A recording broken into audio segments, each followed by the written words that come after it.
Walker and When Brain. yes, and today we are going to be talking about a hero that the world lost, and that is Kobe Bryant. He passed yesterday with his daughter, and we want to talk about how it is impacting the world, and more importantly, how it's impacting his wife and his 3 remaining daughters, and really how grief affects people differently. And so when I That's want a you to, subject for you. I know that's you know a little bit about that. Yeah. So grief does impact people differently. Some people go into a deep depression immediately. I mean, they just immediately shut down. Grief in a situation like this is a trauma. So it's not grief as in my mother is fading away, she's 90 and she's passing. It's a different kind of grief. It's all grief, but it's a different kind of grief. It's a tragic situation that happened very quickly, very traumatically. No one was prepared for it. and TMZ came out first with the news, and so a lot of people found out who were impacted, closely related over TMZ. Right. The police department in California said, if you're finding this out through TMZ, that's a horrible way for you to find out about your loved one. Right. Yeah, so that was So it's happening. very tragic. And I think, as you mentioned when we were talking in between the filming, is people are just sitting here and reading more and more about it. And, I don't know Kobe Bryant personally, but I've read a lot about him because he has a very strong work ethic and competitive and determined to be his very best. So any books that they talk about trying to become a better person and what it takes, the 10,000 hour rule and all of this, his name is mentioned in almost every book. Correct. So I know more about him that Outside way of than the even NBA. I know with the But they- Lakers, and I've been a huge Lakers fan for years. Sorry, Houston, but I have been. And so I knew all of that too. But so I think he has touched a lot of people's lives. He's and so lots of us, when we saw it on Facebook, I happened to pull it up on Facebook, and I'm just like, I mean, who would have thought? And the next post, and the next And post, then it just and the next became, post. and I found myself for 30 minutes, I went and told my husband, who happened to be standing in the yard talking to the people across the way from us about the very same subject. Yeah. I'm like, oh my gosh, did you hear about Kobe? Yeah, we were just talking about it. Just like life stopped when we found out about that. And what do? Is our tendency is to suck into all the information. Just like 9/11. When the 9/11 happened, we kept our TV on and we were just going and going and going. And I know after 2 days, I had to turn it off because I was getting sick to my stomach. Learning and listening and hearing all of that. I didn't have that same visceral response with this, but I think we as a country, even people who didn't know him but had heard of him or had read about him, grieved the loss. Correct. And I think it's a collective loss and a collective grief. However, we will go on with our lives. I'm back at work today. I feel sad for him, but I'm not experiencing that level of grief that I did in that moment, right? The biggest concern I had watching the news yesterday was, the way that so many news outlets just kept talking about Kobe, his success, just on and on and on. And they were asking the same people, different people, the same questions over and over and over and over. Everybody was on just hours and hours and hours and hours and hours of redundant conversation about Kobe. I loved him as an athlete too, but all I could think about was, if I were his wife, you know what I'm saying? Wait a minute, that's my husband, that's my daughter, let's set the hero over here for a little while, you know what I'm saying? And that's great for the world, but I can only imagine what she as a mom could be going through. You got to identify the body of, and this is a helicopter that when he started playing with the Lakers, this was his route to and from the Staples Center. So this was a very routine route for them, and then, so she's waking up this morning, she's husbandless, she's got a daughter, so that's a grieving piece. And then you've got to be there for the remaining children. How, can anybody talk about what she might be going through? Yeah. You know what I'm saying? Yeah. It's Kobe the hero, Kobe this, Kobe that. All of that is wonderful and beautiful, but golly, can the news media please give something for Vanessa? You know what I'm saying? Yeah. I was thinking, I wonder if anybody is reaching out to her, trying to see who's gonna get that first interview. That is so sad, you know what I'm saying? Yeah, well, and tragically, that's what happens a lot in the media, because people are interested to know.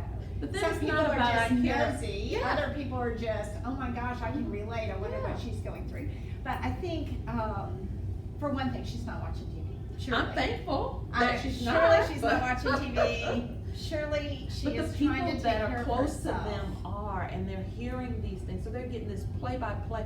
For the longest, if you just go to any of the live news coverage where they were showing the where the wreckage was, Mhm. the comments, his daughter did die, she wasn't there, all of them were in there, all of them were not in there. Well, for hours, nobody knew anything, you know what I'm saying? And it was just, like the police officer, like the Los Angeles police said, this is devastating if you're hearing about this from TMZ or some other news line. We can't confirm this yet, but sources are saying. I didn't want to believe that this could be happening to that family. And as I watched, you think about it. What if that were your husband? What about the folks that were the other family that was there? He was on his way to coach a game with his daughter at a school that he built, and it's just, can you imagine?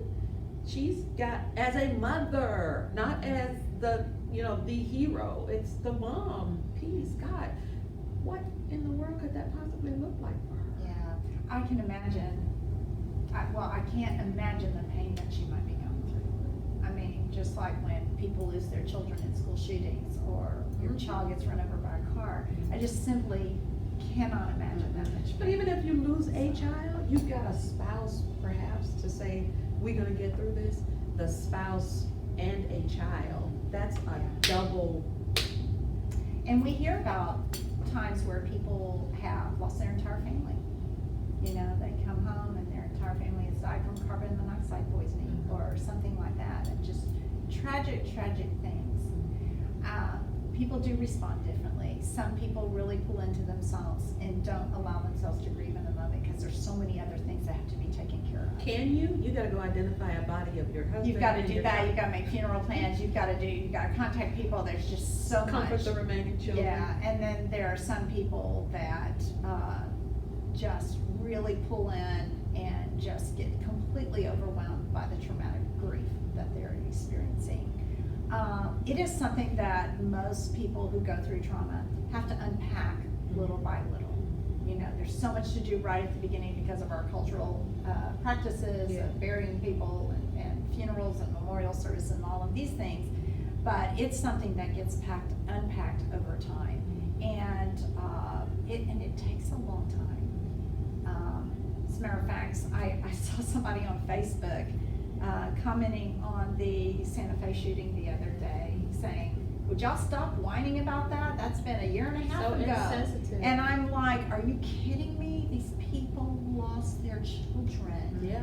in a place that was supposed to be safe for the children. That's true. There's so much insensitivity. And this person wakes up every day and sees her son's bedroom or their daughter's belongings sitting in the house, and it's just terrible. Everything can be a reminder. And it's so much that's going to be unpacked and seen. Now, sadly, for Santa Fe and for some of these other places that have experienced school shootings, there's another one that takes its place in the media. So at least some of the media spotlight dies down. And that can be good or bad. Bad in the sense that people are just going from situation to situation, not seeing the whole picture. Yeah. Good for the families who need their privacy, who need to grieve.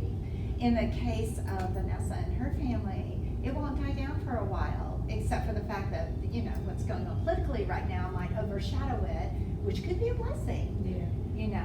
But I think they have so much to deal with and so much to unpack, and two people in one family. It's heartbreaking. It's heartbreaking for us, and we don't know them. I know. We just know of them and all the impact he made in the Well, I heard something very interesting on the radio this morning on the way here, that they said that, you know, how people were responding to Kobe's passing, and they said that when someone passes, that it does bring, if you're still dealing with someone else's passing, it brings those emotions back up for you. So you will start dealing with those emotions again.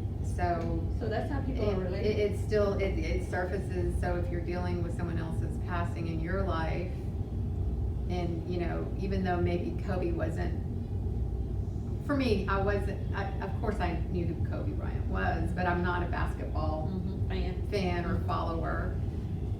But I was affected by his, you know, and I was watching the Grammys and I teared up. I mean, of course I love Alicia Keys and she did a great job. Oh my God. So quick.